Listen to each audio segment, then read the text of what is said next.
बुलाया नहीं, हम क्यों जाएंगे? भगवान की कथाओं में महाराज न्योते नहीं दिए जाते। प्रचार करना काम है, प्रचार कीजिए, प्रचार करना चाहिए। क्योंकि भागवत जी में महाराज शिव महापुराण में भी कहा है कि जब आप कथा का आयोजन करें तो सभी को बताएं, बंधु बांधव आस पड़ोस सभी को कहें कि हमारे घर में कथा का आयोजन है भगवान की कृपा से, तो आप आओ। परंतु आएगा कौन? जिसे भोले बाबा बुलाए। बोले शंकर भगवान की। कुछ ऐसे हैं महाराज जिन्हें आप 10 बार बुलाओ फिर भी नहीं आएंगे, और कुछ ऐसे हैं उनको आप एक बार बोलिए सिर्फ कि घर में कथा है, आगे से प्रश्न होगा कि कब है, कितनी तारीख से है, कितने बजे कथा का समय है, सिर्फ इतना सा पूछेगा आपको, वो तुरंत आपके घर पहुंच जाएगा। उसे कहते हैं महाराज श्रोता। तो अभी भी महाराज जागने की आवश्यकता है, अभी भी 2 दिन शेष है। जागना है तो जाग जाइए, वरना ये समय भी ऐसे ही गुजर जाएगा। क्योंकि काल का नियम है वो निरंतर चलता रहता है, समय किसी के लिए नहीं रुकता है। क्या आज तक किसी के लिए रुका है? किसी के लिए क्या समय रुका है? समय कभी किसी के लिए नहीं रुकता। समय का एक काम है निरंतर चलना। उस समय का प्रयोग हम कैसे करते हैं? भगवान में करते हैं या संसार की वार्तालापों में करते हैं, दूसरों की निंदा में करते हैं, या भगवान का भजन करने में करते हैं, ये हम पर निर्भर करता है। बोले शंकर भगवान की। हर हर हर हर हर। विक्त दिवस में हम सभी ने महाराज कथा श्रवण की थी कि भोले बाबा का विवाह किसके साथ हुआ? मां पार्वती मैया के साथ। पार्वती मैया किसकी पुत्री है महाराज? हाँ जी, हिमालय और मैना। हिमालय राज ने महाराज अपनी पुत्री पार्वती का विवाह भोले बाबा के साथ किया। कथा से आप सभी परिचित हैं। तो उपरांत देवताओं को महाराज तारकासुर ने बंदी बना लिया था। तारकासुर कौन था? एक दैत्य। उसको वरदान था कि केवल और केवल मुझे वही मारे जो शिव के अंश से उत्पन्न हुआ, अन्यथा किसी से मेरी मृत्यु ना हो। क्योंकि उस समय भोले बाबा सती के वियोग में महाराज कैलाश पर्वत पर शांत होकर बैठते थे। उनका निर्णय था कि अब मैं किसी से महाराज विवाह नहीं करूंगा। तब जाकर तारकासुर ने ये वरदान मांगा था। बोले शंकर भगवान की। देवताओं के हित के लिए भगवान ने पार्वती मैया से विवाह किया और कहां चले गए? कैलाश पर। 1000 वर्ष बीत गया, परंतु अभी भी भगवान के घर में कोई संतान नहीं हुई। तब देवताओं ने भगवान की स्तुति की। तब भगवान ने क्या कहा कि मेरे इस तेज को कौन ग्रहण करेगा? उसी समय भगवान के तेज को सबसे पहले किसने ग्रहण किया? बोले शंकर भगवान की। सबसे पहले उस तेज को किसने ग्रहण किया? अग्नि ने, एक कबूतर बनकर। परंतु जैसे उस तेज को महाराज अग्नि ने ग्रहण किया, पार्वती मैया को पता चला, तो पार्वती मैया ने सभी देवों की पत्नियों को महाराज श्राप दे दिया कि आप कभी भी जीवन में मां नहीं बन सकती। पार्वती मैया पुनः अपने कक्ष में चली गई। जब अग्नि ने उस महाराज तेज को ग्रहण किया तो सभी देवताओं की पत्नियां क्या हो गई? गर्भवती। क्यों हो गई? क्योंकि अग्नि ही सभी देवताओं का मुख है। जो हम आहुति डालते हैं वो किसके मुख में जाती है? देवताओं तक आहुति पहुंचाने का माध्यम क्या है? अग्नि। अग्नि ही सभी देवों का मुख कहा गया है। तो जैसे ही अग्नि ने उस तेज को ग्रहण किया तो सभी देवताओं की जो महाराज पत्नियां थी सभी गर्भवती हो गई। जब तेज से महाराज व्याकुल हो गई तो उन्होंने अपने उस तेज को वमन कर दिया और अग्नि ने उस तेज को पुनः ग्रहण कर लिया। भोले बाबा ने आशीर्वाद दे दिया, अन्य कोई भी देव पत्नी गर्भवती नहीं रही। और वह तेज किसके गर्भ में रहा? अग्नि की। 3 महीने तक जब अग्नि ने उस तेज को ग्रहण किया, उसके उपरांत जब 3 महीने के बाद वह महाराज उस तेज को सहन करने में असमर्थ हुई तो भोले बाबा के पास चली गई।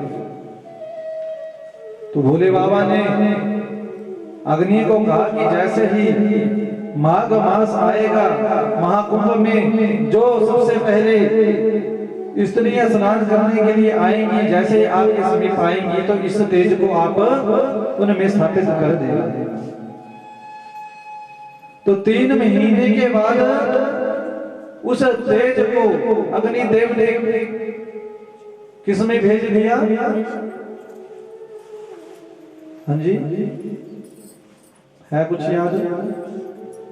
कल कथा सुनाई है महाराज, वही सुना रहा हूं अभी तक।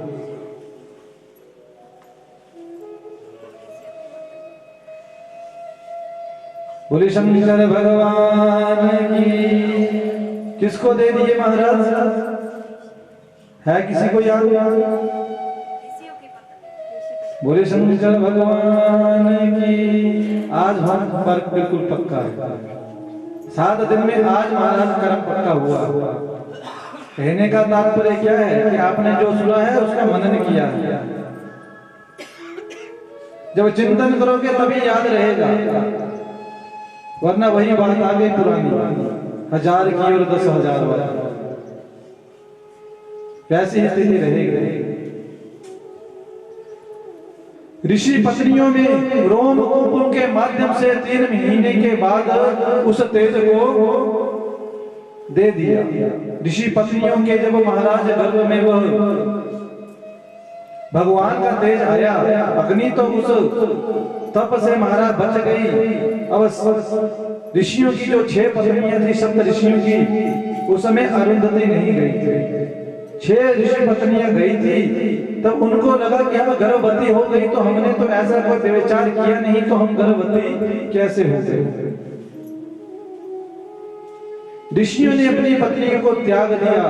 3 महीने तक ऋषि पत्नियों ने भी उस तेज को ग्रहण किया। जब 3 महीने के उपरांत ऋषि पत्नियां भी उस तेज को सहने में असमर्थ हुई, तब पुनः भोले बाबा के पास चली गई कि भोले बाबा, हम इस तेज को ग्रहण करने में असमर्थ हैं। तब जाकर उन ऋषि पत्नियों ने उस तेज को हिमालय के ऊपर वमन कर दिया। कितने महीने हो गए? हाँ जी, 6। 3 महीने अग्निदेव ने रखा, 3 महीने ऋषि पत्नियों ने रखा। कितने महीने हो गए? 6 महीने। जैसे ही महाराज 6 महीने हुए, 3 महीने तक उस हिमालय ने उस तेज को धारण करके रखा, परंतु जैसे 3 महीने हुए तो वह हिमालय भी अब उस तेज को सहन करने के योग्य नहीं रहा। तो उसने भी उस तेज को 3 महीने के उपरांत गंगा में छोड़ दिया। त्रिसंगम प्रयागराज में छोड़ दिया। वहां पर किन 3 नदियों का महाराज संगम है? गंगा, यमुना और सरस्वती। परंतु कल आपको होमवर्क दिया था कि पता करके आना महाराज की सरस्वती कहां बहती है। वहां पर किया किसी ने पता? किया किसी ने पता महाराज? सरस्वती नदी किस किसने देखी? आज तक हाथ खड़ा कर देगा। देखी है? हाँ जी, सरस्वती नदी देखी है महाराज? बोले शंकर भगवान की। जब सरस्वती नदी आपने देखी नहीं, प्रयागराज जाओ, गंगा और यमुना का संगम है वहां पर और अच्छा दिखता है। सरस्वती का संगम क्यों नहीं दिखता? क्योंकि जब सरस्वती निकलेगी तो एक तरफ से सरस्वती का छोर भी तो दिखना चाहिए, तो वो क्यों नहीं दिखता? सरस्वती कहाँ है? फिर से आपको होमवर्क है ये, आपके मुख से ही सुनूंगा महाराज की सरस्वती है कहाँ। थोड़ा सा प्रयत्न तो कीजिए, जानने की अभिलाषा तो रखिए कि किसी ने सोचा भर जाकर, किसी के मन में रही बात कि कल पंडित जी ने कहा था कि पूछेंगे। कथा का मात्र इतना ही उद्देश्य रह गया कि आए, प्रणाम किया, कथा सुनी और यहां से गए तो वही कोरे बनकर आए थे, कोरे बनकर निकल गए। पता है महाराज की जब कल जैसे ही पूछेंगे तो सब नीचे कर लेंगे, इधर उधर देखने लग पड़ेंगे, पंडित जी टाल देंगे। सरस्वती मैया जो है महाराज अदृश्य रूप में वहां पर रहते हैं। बद्रीनाथ से ऊपर एक गांव है माना गांव, देखा है? बद्रीनाथ से ऊपर है माना गांव, 6 किलोमीटर ऊपर, वहां पर है व्यास गुफा, वहां पर बहती है ये सरस्वती नदी। पर थोड़ी सा आगे चलकर महाराज जैसे ये पृथ्वी लोक पर सीधी चली जाती है और वहां से सीधी कहां निकलती है? आकर प्रयागराज में। इसीलिए आपको नहीं दिखती, इसीलिए वहां पर त्रिवेणी का संगम है। वहां पर महाराज बद्रीनाथ से थोड़ा सा पीछे वहीं पर वह धरती में चली गई थी। आप तो खोजोगे नहीं, इसलिए मैंने बता दिया। अब याद रखना, कल फिर से पूछूंगा कि सरस्वती मैया कहाँ है। इसलिए त्रिवेणी में महाराज गंगा, यमुना और सरस्वती का संगम है। जैसे ही उस महाराज 3 महीने तक अग्नि ने धारण किया, 3 महीने तक ऋषि पत्नियों ने, और उसके उपरांत 3 महीने हिमालय राज ने। अब 9 महीने हो गए महाराज, उसके उपरांत हिमालय राज में जब उस तेज को सहन ना कर सके तो उस तेज को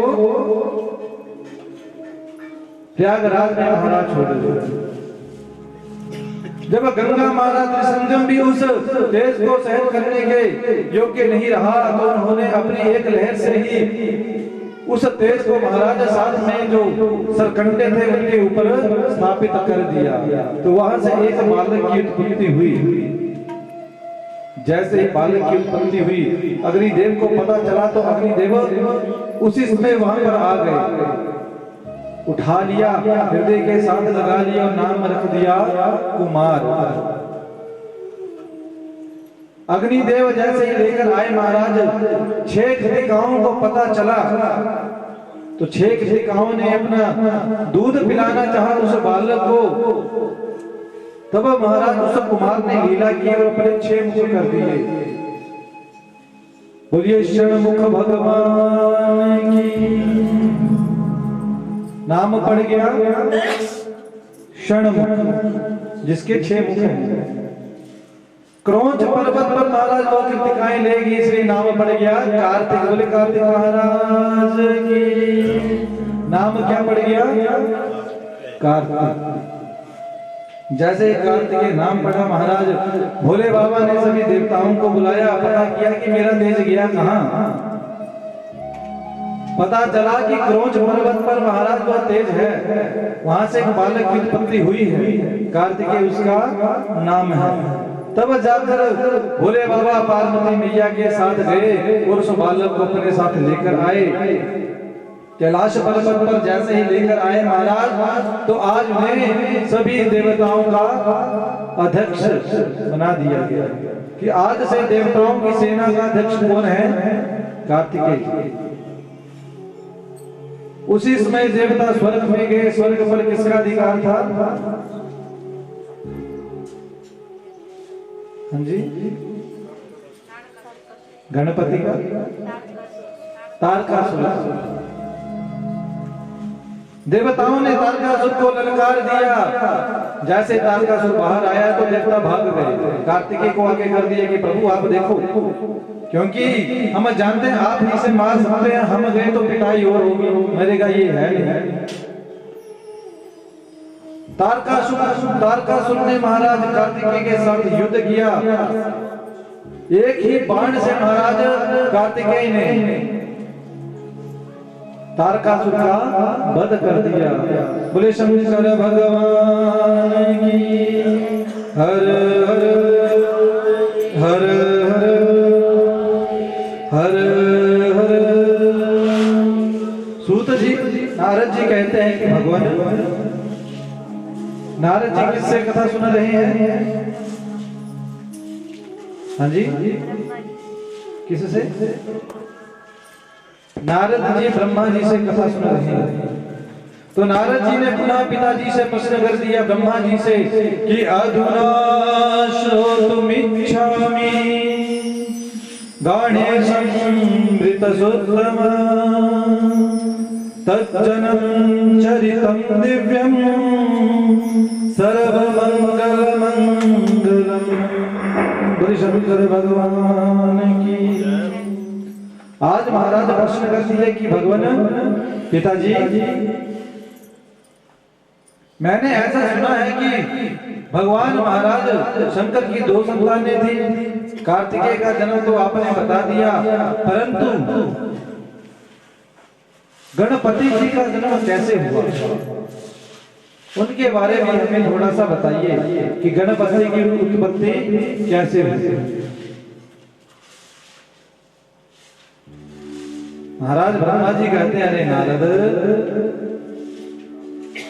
पुराने शास्त्रों में ऐसा भी वर्णन आता है कि जब ब्रह्मा जी की उत्पत्ति नहीं हुई थी, उससे पहले गणेश जी की उत्पत्ति हो चुकी थी। कि कल्प भेदाद गणेभ्यस्य जनि प्रोक्ता विधे परा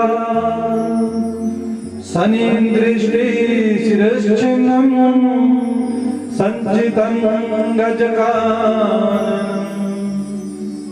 कि एक कल्प में तो महाराज जैसे ही गणपति जी का जन्म हुआ, शनि की ऐसी क्रूर दृष्टि पड़ी कि महाराज गणपति जी का सर कट गया और उसके उपरांत उन्हें गज का महाराज हाथी का सर लगाया। एक कल्प की तो ये कथा है। ब्रह्मा जी कहते हैं नारद, मैं आपको श्वेत कल्प की कथा सुनाता हूं। ये कौन सा कल्प चला हुआ है? बोले शंकर भगवान की। ये कल्प है क्या? ये कौन सा कल्प चला हुआ है? कुछ पता? ये कौन सा कलयुग चला हुआ है? कलयुग चला हुआ है ना महाराज। ये कौन सा कलयुग चला हुआ है? क्या पहली बार कलयुग आया है?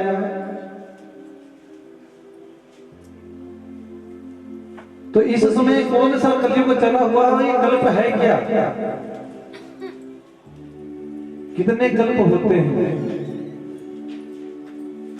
कभी विचार किया? 14 कल्प होते हैं महाराज, और इस समय जो कल्प चला हुआ है उसका नाम है श्वेत कल्प। कभी घर में पूजा करवाई है हमने? जन्मदिन ही करवाया है कभी?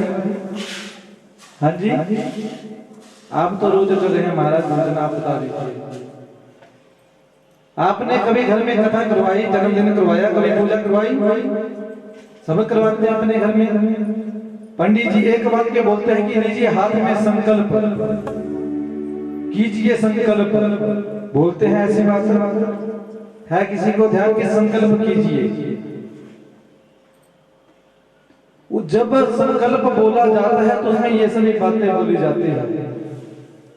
जब पंडित जी बोलते हैं कि बोलिए 3 बार विष्णु विष्णु विष्णु बोलते हैं जी आप, बस आप इतना ही बोलते हैं विष्णु विष्णु विष्णु, उसके बाद पंडित जी क्या बोल रहे हैं कोई पता नहीं।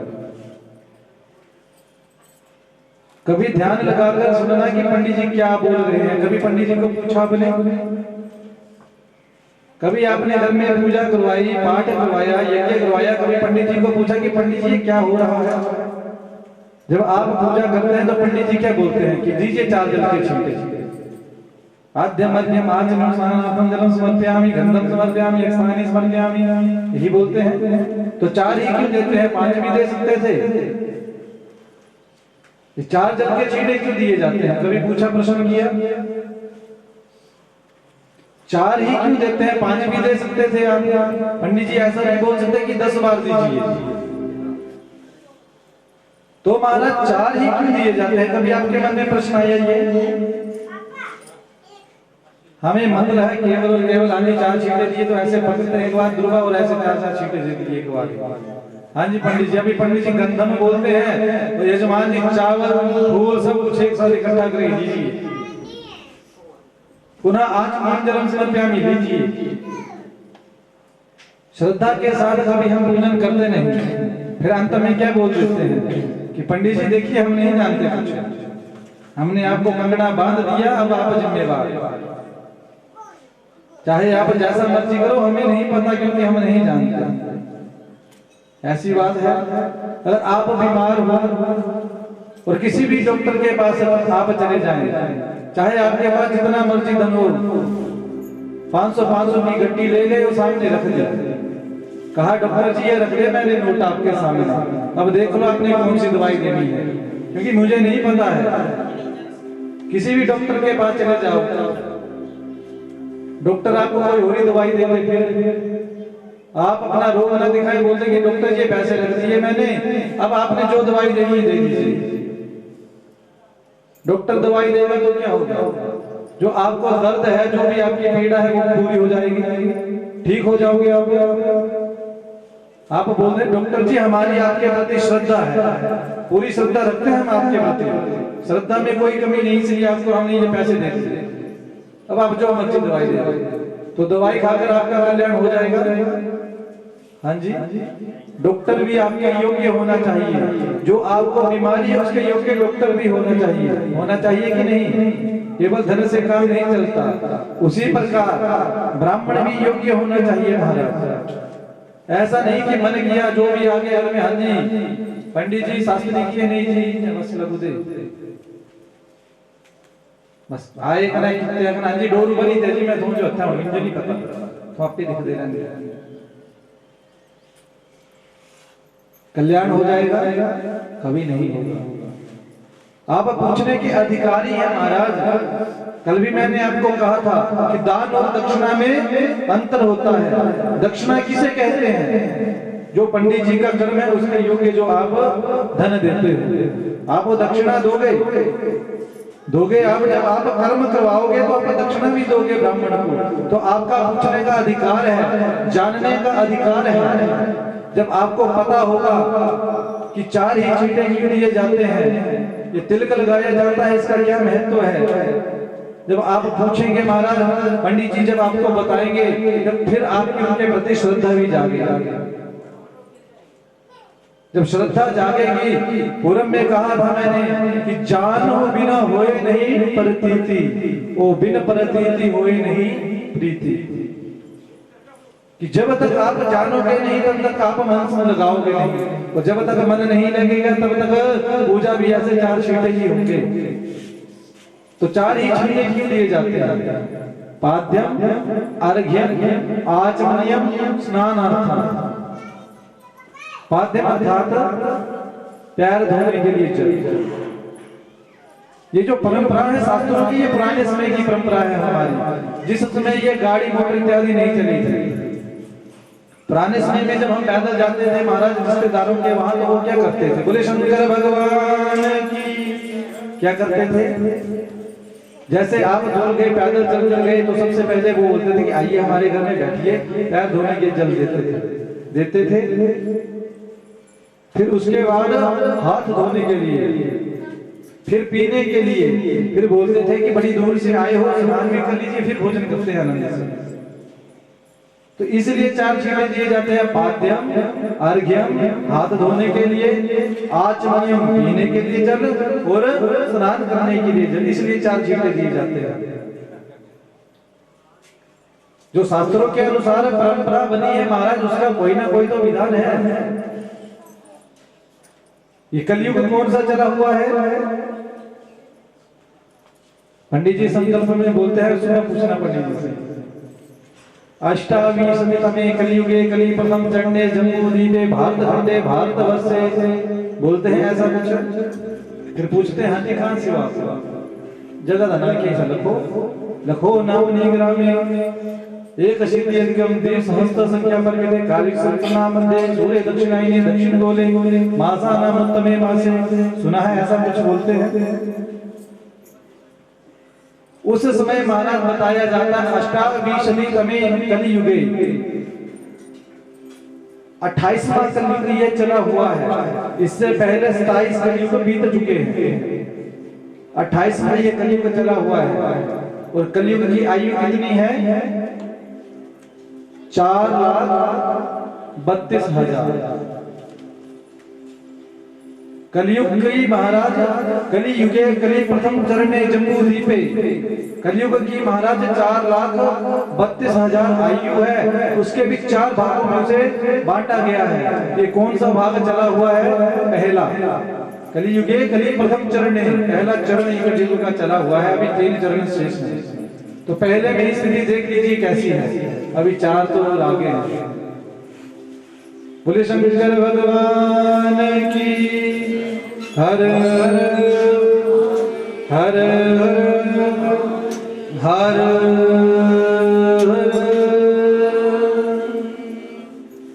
ब्रह्मा जी कहते हैं नारद, श्वेत कल्प में जो गणपति जी का जन्म हुआ था उसके बारे में मैं आपको बताता हूं कि एक बार महाराज कैलाश पर्वत पर भोले बाबा पार्वती मैया के साथ बड़े महाराज मस्त रहते हैं। पार्वती मैया की 2 सखियां हैं, जया और विजया। विजया सखी ने आज पार्वती मैया से कहा कि देवी ये जो गण है ये सारे शिव जी के गण हैं। वो सभी शिव जी की बात सुनते हैं, हमारी बात कोई सुनता नहीं है। कुछ ऐसा करो कि हमारा भी कोई गण हो, कोई हमारी भी सुने। पार्वती मैया गुस्सा हो गई कि अरे जया शिव के गण हैं, ये मेरे ही गण हैं, इसमें कोई भेद नहीं है। आप क्या सोच रही होगी भेद है क्या? किसी प्रकार का कोई भेद नहीं है। जब पार्वती मैया ने जया को डांट दिया महाराज, जया ने कहा कि देवी माँ मुझसे गलती हो गई, मुझे माफ कर दो। हाँ मैंने बोल दिया, मुझे लगा ऐसा इसलिए मैंने बोल मांगी। जैसे ही क्षमा मांगी तो पार्वती मैया ने माफ भी कर दिया। कई बार महाराज ऐसा होता है जब हमारी गलती नहीं होती है फिर भी हमें क्षमा मांगनी पड़ती है, मांग लेनी चाहिए। हर बार ऐसा नहीं है महाराज कि जो हम कहें वही सुनते हैं। कई बार परिस्थिति बदल जाती है, कई बार क्षमा मांग कर भी हमारा कल्याण हो जाता है। हम सोचते हैं हम क्यों झुके, हम क्यों करें भाई, मैं तो ठीक हूं। आप जानते हैं आप ठीक हैं, आपको पता है सामने वाला गलत है, फिर भी कई बार झुक जाना चाहिए। अगर झुकने से रिश्ते बच जाए महाराज तो झुक जाना चाहिए। उस समय जो सत्य असत्य है उसका ज्यादा ज्ञान नहीं करना चाहिए, क्योंकि वह महाराज भगवान सब कुछ जानता है, आप कितने सत्य हैं और कितने झूठे हैं। उस भगवान के घर में देर है महाराज, अंधेर नहीं। हाँ आज आपका महाराज निर्णय करने थोड़ा सा वक्त लेगा, आज आपके पक्ष में भले ही फैसला ना आए, लेकिन समय आने पर महाराज सब कुछ आपके अनुकूल होगा। सबसे बड़ी बात क्या है? मन मारना। जिस व्यक्ति ने जीवन में मन मारना सीख लिया समझ लीजिए उसका कल्याण हो गया। हमारी यही स्थिति, हम मन नहीं मारते। हम चाहते हैं कि जो हमने कहा वही ठीक है, बस मैंने जो बोल दिया वही कर सकते हैं, इसके उपरांत तो कोई नहीं कि मेरी बात माने। मैं जो बोलता हूं वही समझे हैं, हर बार ऐसा नहीं होता। इस मैं के कारण ना जाने कितनों का पतन हो गया महाराज। इस मैं को सदैव छोड़ना चाहिए, भगवान के चरणों का महाराज भजन करना चाहिए। बोले शंकर भगवान की हर हर हर हर हर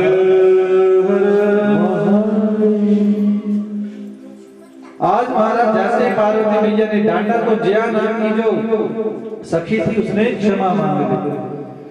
अकस्मात एक दिन महाराज पार्वती मैया अपनी सखियों के साथ स्नान कर रही थी। गणपति जी को दरवाजे पर नियुक्त किया था कि कोई भी अंदर ना आए।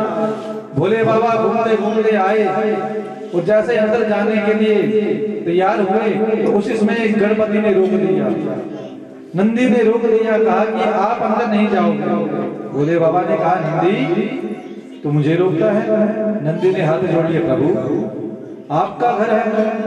भोले बाबा सीधा अंदर चले गए। महाराज जैसे ही अंदर गए तो सखियों के साथ पार्वती मैया स्नान कर रही थी। सखियां लज्जित हो गई। पार्वती मैया को भी लज्जा आ गई कि भोले बाबा बिन बताए आ गए। गण हमने नियुक्त किया था बाहर, परंतु उसने रोका नहीं। अब जाकर महाराज पार्वती मैया को भी लगा कि जो जया नाम की सखी कह रही थी बिल्कुल ठीक कह रही है। कोई गण है तो गण, लेकिन हमारी नहीं सुनता। एक गण तो हमारा भी होना चाहिए। जैसे ही मन में विचार किया महाराज कि विचारिये तिजसा देवी वासुभो मल संभव पुरुषम निर्मतो साधु सर्वलक्षण संयुता। शंकर भगवान की हर हर हर हर हर। अभी घर से आए? कितनी देर हुई घर से आए हुए महाराज? हाँ जी, मैं ही देख लेता हूँ। चलो 1 घंटा हुआ अभी आए।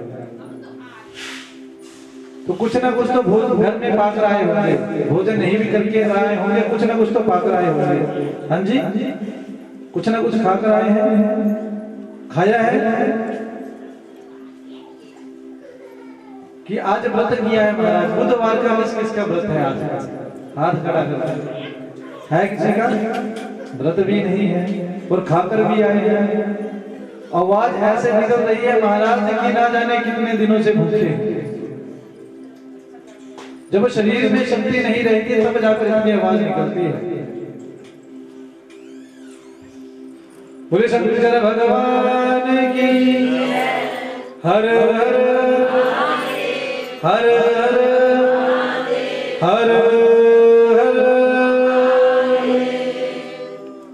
पार्वती मैया ने विचार कर लिया कि मैं एक गण को किसी न किसी को तो उत्पन्न करूंगी। पार्वती मैया स्नान करने गई, मैल को उतारा और मैल से एक पुरुष का निर्माण कर दिया। बोले शंकर भगवान की। जैसे एक महाराज पुरुष को उत्पन्न किया अपने मैल से, कहा कि हे वत्स तू मेरा पुत्र है, मैंने तुझे उत्पन्न किया है। कि हे तात शृणु मद्वाक्यम द्वारपालो भवाद्य में मत पुत्रस्त्वं मदीयोऽसि नान्यथा कश्चिदसि ते। शंकर भगवान की। पार्वती मैया कहती है अरे तू मेरा पुत्र है और आज से तू मेरा द्वारपाल है। मैं तुझे सारी शक्तियां देती हूँ कि आज से तेरे बिना, तेरी आज्ञा के बिना कोई भी महाराज मेरे पास मुझसे ना मिल सके। कि बिना मदाज्ञा तत् पुत्रम नैवान्य हन्तता कोपि क्वापि हठात सत्यमेति विनीयते। कि कोई भी कैसा भी प्राणी हो बिना तुम्हारी आज्ञा से महाराज मुझसे नहीं मिल सकता है। जब इस प्रकार से महाराज बता दिया, गणपति जी को नियुक्त कर दिया महाराज पार्वती मैया ने अपना गण हाथ में एक डंडा दे दिया कि जो ना माने इस डंडे से उसे मना देना। पार्वती मैया चली गई अंदर स्नान करने, बाहर गणपति जी को नियुक्त कर दिया। भोले बाबा पुनः अपनी मस्ती में घूमते घूमते लीला करते करते जैसे ही आए, जैसे ही सामने आज भोले बाबा आए महाराज, भोले बाबा अंदर जाने के लिए तैयार हुए, उसी समय उस बालक ने रोक लिया। कह रहे स्वामी आप कौन और कहां जा रहे हो? भोले बाबा ने कहा कि अरे तुम कौन और कहां से तू आया है और यहाँ पर खड़ा क्यों है? मैं अंदर जाना चाहता हूं। उस गण ने उसी समय कह दिया गणपति जी ने कि आप अंदर नहीं जा सकते, आपको अंदर जाने का अधिकार नहीं है। भोले बाबा ने कहा अरे मूर्ख, तू मुझे रोकेगा? गणपति जी ने कहा कि मैं आपको रोकूंगा क्योंकि मेरी माता का आदेश है कि जब तक मेरी माँ आज्ञा नहीं देगी अंदर आने के लिए मैं किसी को आने नहीं दूंगा। भोले बाबा को क्रोध आया, फिर सोचने लगे कि इस मूर्ख के छोटे से बालक के ऊपर मैं क्रोध करता अच्छा नहीं। चले गए गणों को कहा, नंदी भृंगी आदि शृंगी को कहा कि इसे समझाओ, ये मुझे रोक रहा है, समझाओ जरा इसको देखो। भोले बाबा तो वहां से चले गए, गण समझाने लगे महाराज, परंतु महाराज गणपति जी कहां माने। जैसे ही गण आज भगवान के गणपति जी से युद्ध करने लगे, उसी समय गणपति जी ने ऐसा डंडा चलाया कि सभी गण वहां से भाग गए। आए उसी वक्त फिर शिव शंकर घर करने को प्रवेश, कहे गण मां की है क्या अंदर न जाए महेश। बोले शंकर भगवान की। युद्ध हुआ घन घोर गए, ब्रह्मा विष्णु गए हार, सब मिल पार्वती की चरण में करने लगे पुकार। बोले शंकर भगवान। अब जाकर महाराज जैसे ही युद्ध प्रारंभ हो गया, गण तो भाग गए। भोले बाबा ने कहा कि अरे मूर्खो, आप उस बालक से डर गए? भोले बाबा युद्ध करने आए महाराज, ऐसी मां जगदम्बा की उस बालक पर कृपा थी कि भोले बाबा को भी वहां से भागना पड़ा। भोले बाबा ने देखा कि इतना शक्तिशाली ये है कौन। ब्रह्मा आ गए, विष्णु आ गए महाराज, युद्ध होने लगा, परंतु कोई महाराज गणपति जी से बच नहीं पाया। सभी महाराज चक्कर में पड़ गए कि ये बात क्या है। भोले बाबा ने देखा कि मैं शंकर और इस बालक से हार रहा हूं, मैं इस बालक को अवश्य मारूंगा क्योंकि ये कोई साधारण नहीं लग रहा है। ब्रह्मा और विष्णु महाराज जैसे ही उस बालक से युद्ध करने लगे तो भगवान शंकर ने अपनी माया से महाराज विष्णु जी के दो रूप कर दिए। एक रूप पर जैसे ही गणपति जी ने इस डंडे का प्रहार किया, जैसे ही डंडा हाथ से छूटा, उसी समय भोले बाबा ने त्रिशूल चलाकर उस बालक का सर काट दिया। बोले शंकर भगवान की। आज जैसे ही सर काटा, पार्वती मैया को पता चला कि जिस बालक को मैंने उत्पन्न किया है उस बालक का भोले बाबा ने सर काट दिया है। माता महाराज क्रोधित हो गई। माता ने अपना दिव्य रूप बना लिया और महाराज कहा कि आज मैं किसी को नहीं छोड़ूंगी।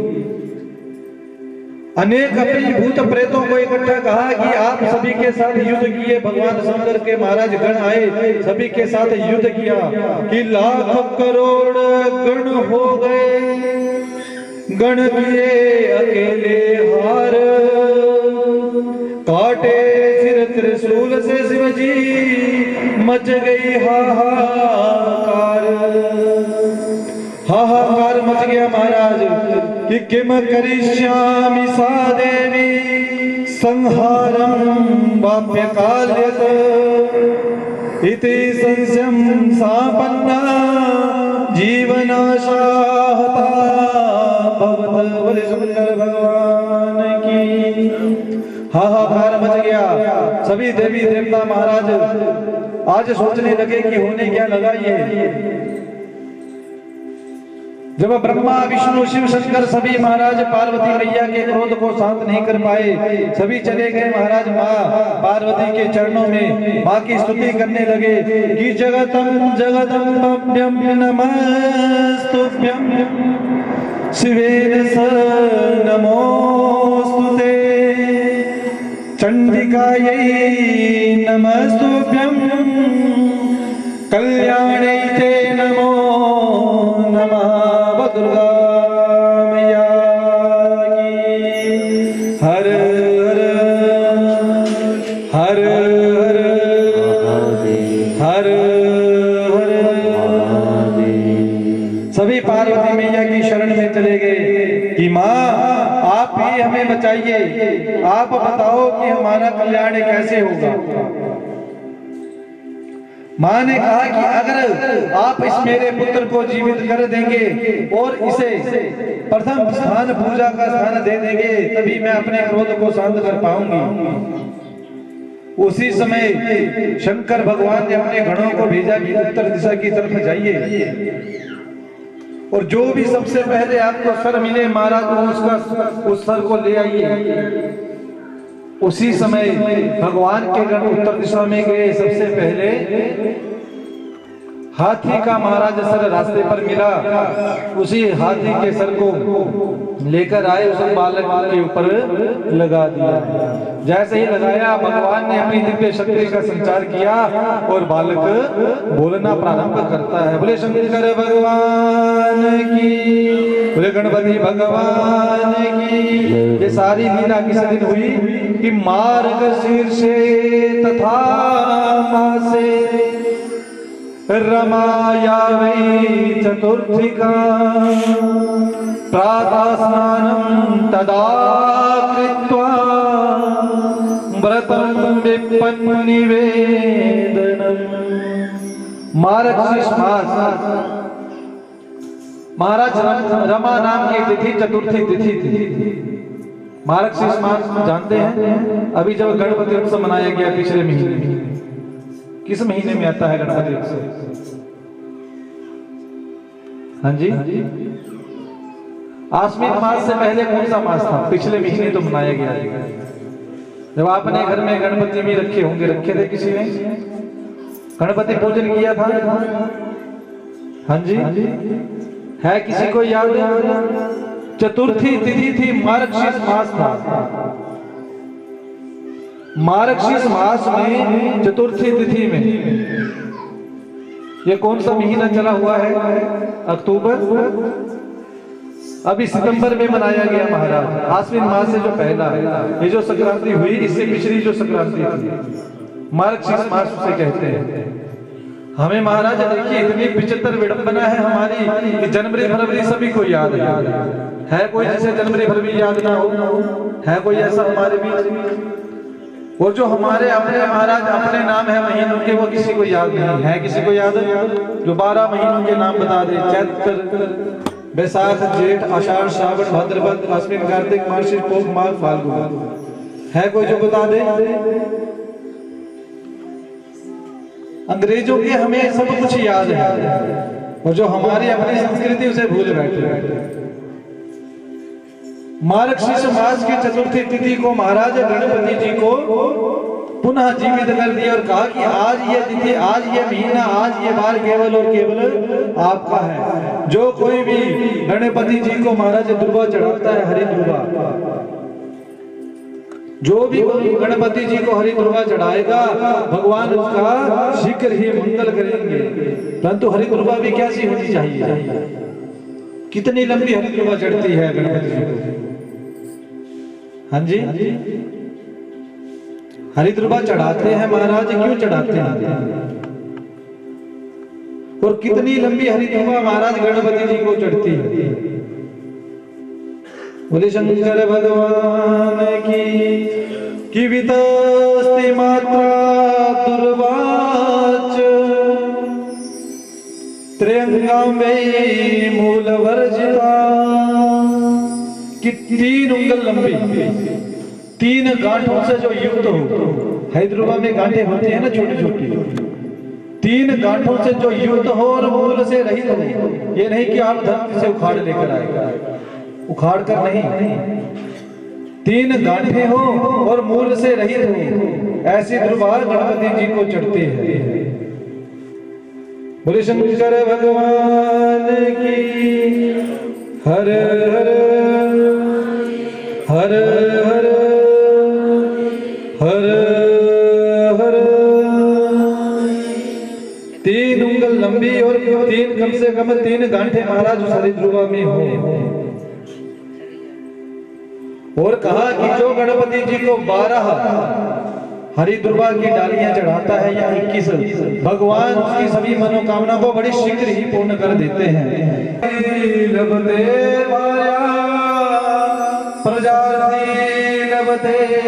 प्रजा, जिसके घर में संतान ना हो वो गणपति जी का पूजन करे तो भगवान गणपति प्रसन्न होकर उसे संतान भी देते हैं। जिसका विवाह न हो रहा हो गणपति जी का पूजन करे, उत्तम उसे वर देते हैं या कन्या देते हैं।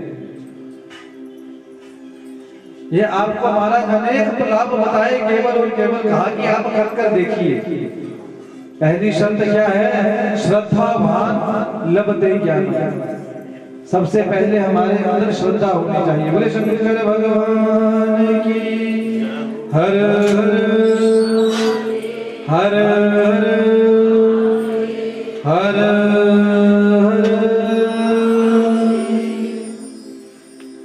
आज महाराज कैलाश पर्वत पर कुमार कार्तिकेय और गणपति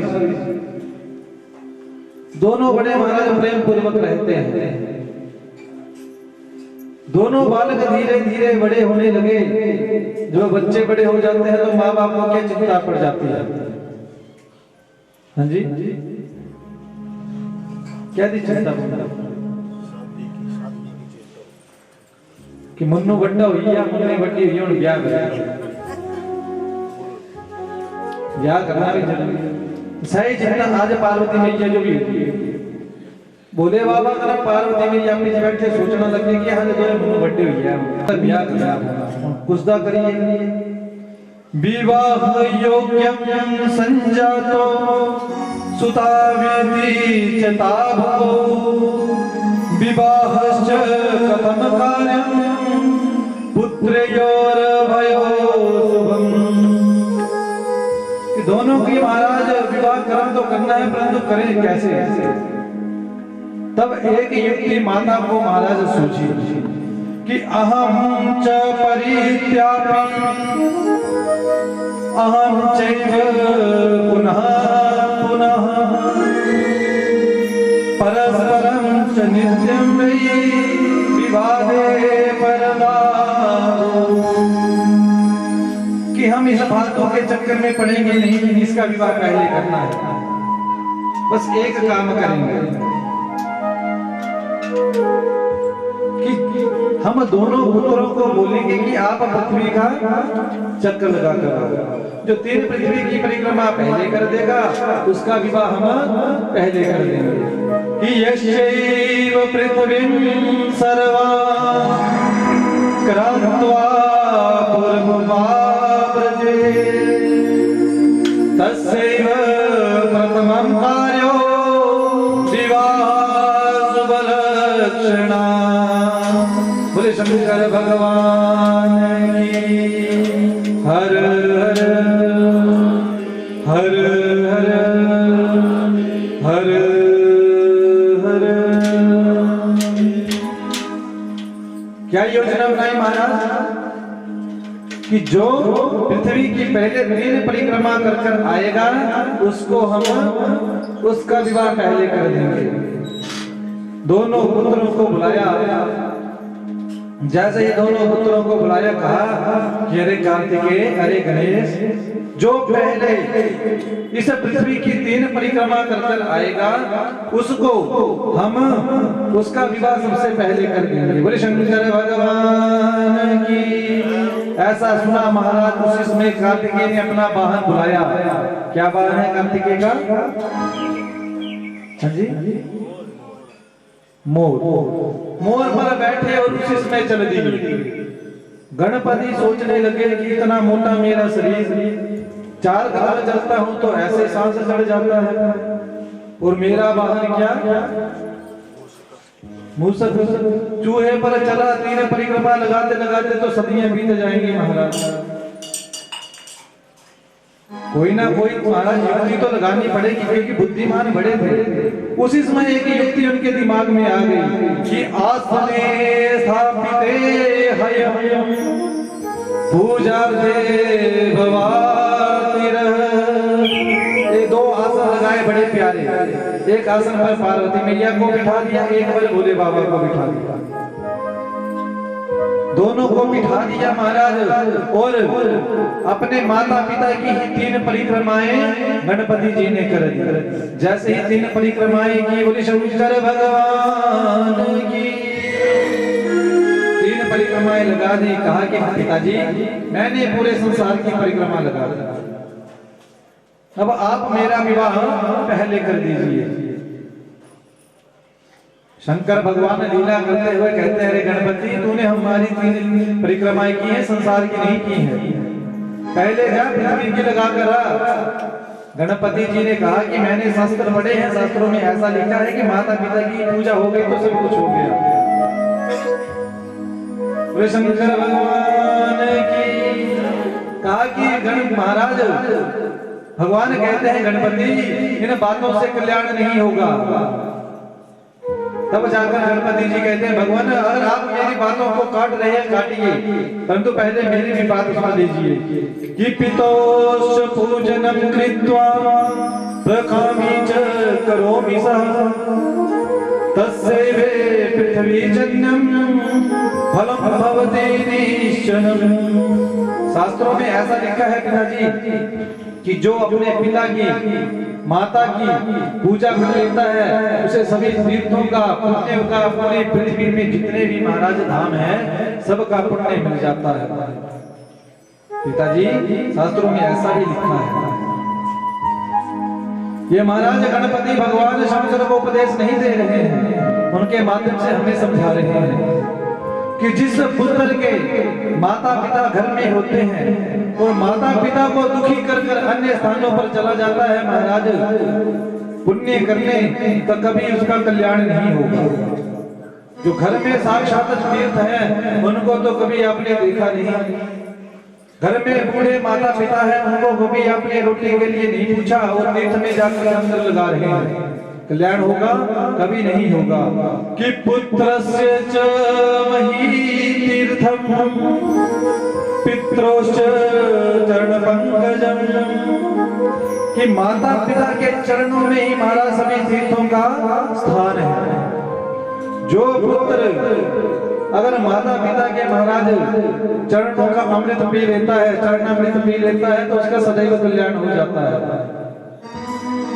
माँ बाप से बड़ा इस संसार में कोई भी तीर्थ नहीं है। भले आपने किसी आज तक किसी तीर्थ में ना गए हुए, भले आप आज तक बाबा बालभद्रनाथ जी के मंदिर भी नहीं गए हुए, परंतु अगर आपने अपने मन से हृदय से अपने माता पिता की सेवा की है महाराज तो आपको अवश्य ही पुण्य मिलेगा। भले आपने आज तक कभी मंदिर का मुख नहीं देखा, कभी आपने धूप और दीपक भगवान के सामने अर्पित नहीं किया, परंतु निश्चल भाव से निष्कपट भाव से अगर अपने माता पिता की आपने सेवा की है महाराज तो आपका अवश्य कल्याण होगा, आपको स्वर्ग की प्राप्ति अवश्य होगी। परंतु हम कैसे करते हैं महाराज, माता पिता की सेवा कैसे होती है? और पिताजी सरकारी नौकरी में है, पता है महाराज की पेंशन लगी हुई है, पेंशन से गुजारा चल रहा है, तब पिताजी अब पिताजी को पेंशन नहीं है, फिर दशक का बाद मुन्नो होया पापा लगी रहता है, सियाण होया पापा गलांदा मनु एक काफी इंजा करना चाहिए। पापा थों जो बड़ा बता दुनिया बुद्धि पूंजी थों ज्यादा जान दे हुआ बाहर तो अंडे हुआ आहां जो पता है यही बात समझने जी आहां किसी इससे अलग होती कोई बुढ़ापा जो होता है महाराज वो अनुभव का होता है, और जो जवानी होती है वो जोश की होती है। जवानी में हमें महाराज ध्यान नहीं होता कि हमने क्या करना है, जवानी अंधी होती है, जो हमें अच्छा लगता है हम वही करते हैं। और बुढ़ापा अनुभव का होता है, अनुभव जब हमें होता है उसमें हम कर नहीं कुछ पाते। जब हम कुछ नहीं कर पाते तब हम अपने बच्चों को कहते हैं, हमारे माता पिता कहते हैं कि अरे ऐसा कीजिए, ऐसा करने से ऐसा होगा। परंतु बच्चे क्या बोलते हैं, पापा जितने बड़ा बता इन्हें चलते काम होती है भाषा ऐसे, मम्मी तुझे नहीं पता। जिंदगी ढली तो जिंदगी जीने का मजा आया, उस वक्त निकला जब वक्त हाथ ना आया, और शरीर के हर एक पुर्जे ने उस समय काम करना शुरू किया जब शरीर के हर एक पुर्जे पर जंग आया। बोले शंकर भगवान। जब बुढ़ापे में शरीर किसी काम का नहीं रहता तब जाकर हमें पता चलता है कि अगर हमने ऐसा कर दिया होता तो ऐसा होता। पहले तो हम कुछ नहीं जानते। शास्त्र कहते हैं इसलिए बुढ़ापा जो है महाराज अनुभव का है, और जवानी काहे की है। जैसे महाराज एक दृष्टांत याद आ गया कि एक ट्रेन में महाराज कुछ बालक जा रहे थे, बिल्कुल हमारे जैसे, चलो कितना आपके ऊपर बोल रहे, हमारे जैसे कुछ बालक एक ट्रेन में जा रहे थे।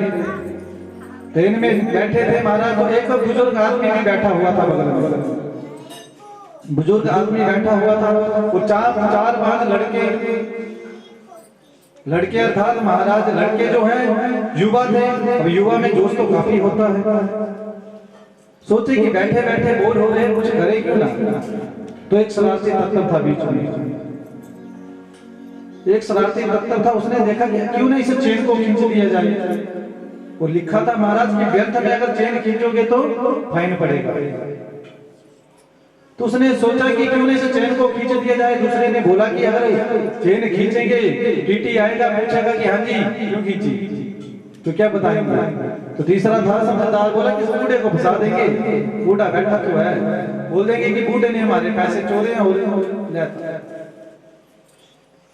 ठीक है जी महाराज, सभी ने इकट्ठे किए 400 किया। कितना हो गया, 3 आदमियों ने इकट्ठे कर लिए 400 कितना हो गया, हाँ जी 800 रुपया 12। मैथ कमजोर है मेरा थोड़ा। कितने हो गए जी, 1200। अब एक ने जेब में डाल दिया और चेन खींच दी। टीटी आया, महाराज को पूछा, हाँ भाई क्यों चेन खींची। कहा कि हमारी चोरी हो गई। बोला चोरी हो गई, बोले हाँ जी बिल्कुल जी चोरी हो गई हमारी। बोले क्या चुराया, बोला हमारे पास पैसे थे और वो चुरा लिए।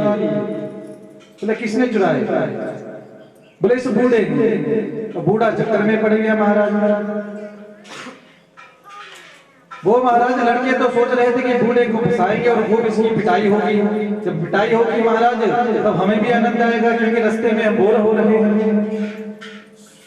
अब महाराज बूढ़े का नाम ले, जब टीटी ने पकड़ लिया, हाँ जी आपने चेन खींची, बोले हाँ जी खींची। अब बूढ़ा सोचे कि क्या बोल रहा हूँ, और मना की तब ये फिर मेरे को पकड़ेंगे, फिर मेरा नंबर लगाएंगे। अगर हाँ की तब टीटी पकड़ेगा, टीटी नंबर लगाएगा। बूढ़ा सोचे करे तो करे क्या। बूढ़े ने कह दिया हाँ जी मैंने खींची। बोले क्यों खींची, क्या हुआ तेरे को। कहा जी मेरे पैसे चोरी हो गए। बोले पैसे चोरी हो गए, बोले हाँ जी बिल्कुल जी। बोले कितने थे। अब बूढ़े ने तो देखा था महाराज सब कुछ, क्योंकि बूढ़े के सामने तो हो रहा था। बोला जी मेरी जेब में 1200 रुपये थे और इन्होंने चोरी कर लिए। बोले चोरी कर लिए, बताओ बोले किसके पास है। अब बूढ़े को ये भी पता था कि किसकी जेब में है। बोला जी इसने अपनी जेब में डाले हैं। टीटी ने देखा तो सत्य में उसकी जेब में 1200 निकले। टीटी ने 1200 लिए और उस बूढ़े को दिए, और महाराज तीनों को बंदी बना लिया कि तुम ट्रेन में चोरी करते हो। अब लड़के सोचे कि हम अपने ही जाल में फंस गए, कि हमने खुद महाराज चेन खींची, हमने सोचा बूढ़ा फंसेगा। बूढ़े का तो भला हो गया, 1200 लग मिल गए महाराज। अब बूढ़ा देखे महाराज, लड़के बूढ़े को देखे, बूढ़ा भी अपनी सफेद दाढ़ी पर हाथ बढ़ाए कि ऐसे मेरी दाढ़ी सफेद नहीं हुई, जिंदगी का तजुर्बा है मेरे पास। इसे कहते हैं तजुर्बा। अर्थात जहां पर बुजुर्गों के पास तजुर्बा है, उन्होंने जीवन में अनुभव किया है, परंतु जवानी अंधी होती है, उसमें हमें नहीं पता चलता। इसलिए जब बुजुर्गों का अनुभव और जवानी का जो अंधापन है उसमें जो उजाला आ जाए, तब देश का कल्याण होता है। बुजुर्गों का अनुभव और युवाओं का सहयोग, तब जाकर परिवार का, देश का, महाराज कल्याण होता है। जिस घर में देख लेना आप, बुजुर्गों की बातें बच्चे मानते हैं, उनके कहे अनुसार चलते हैं, तो उस घर की स्थिति देख लेना कैसी है। वो जहां पर बच्चे अपनी मनमर्जी करते हैं, माता पिता को दुत्कारते हैं, तो उस घर की स्थिति देख लेना। बोले शंकर भगवान की। कहा कि माता पिता के ही चरणों में सब कुछ है। जितना भी ज्ञान है, जितने भी तीर्थों का पुण्य है, केवल और केवल माता पिता के चरणों में है। केवल और केवल बिना स्वार्थ से माता पिता की सेवा करनी चाहिए। जब इस प्रकार से कहा महाराज, अब जब शास्त्रों का दृष्टांत दे दिया, तब पार्वती मैया और भोले बाबा भी मान गए। उसी समय विश्व रूप नाम के प्रजापति थे, उनकी दो कन्याएं थी। क्या नाम था? रिद्धि और सिद्धि। रिद्धि और सिद्धि महाराज दो कन्याएं थी, उनके साथ महाराज गणपति जी का विवाह करवा दिया। बोले शंकर भगवान की। हर हर हर हर हर। रिद्धि का ही एक नाम क्या है? जो रिद्धि है उसी का ही एक नाम बुद्धि है। रिद्धि और सिद्धि कहते हैं, रिद्धि अर्थात बुद्धि और सिद्धि। कार्तिकेय तो महाराज घूम रहे थे, परिक्रमा लगा रहे थे। कालांतर में गणपति जी की दो महाराज पत्नियां थी, तो दोनों की एक एक संतान हो गई।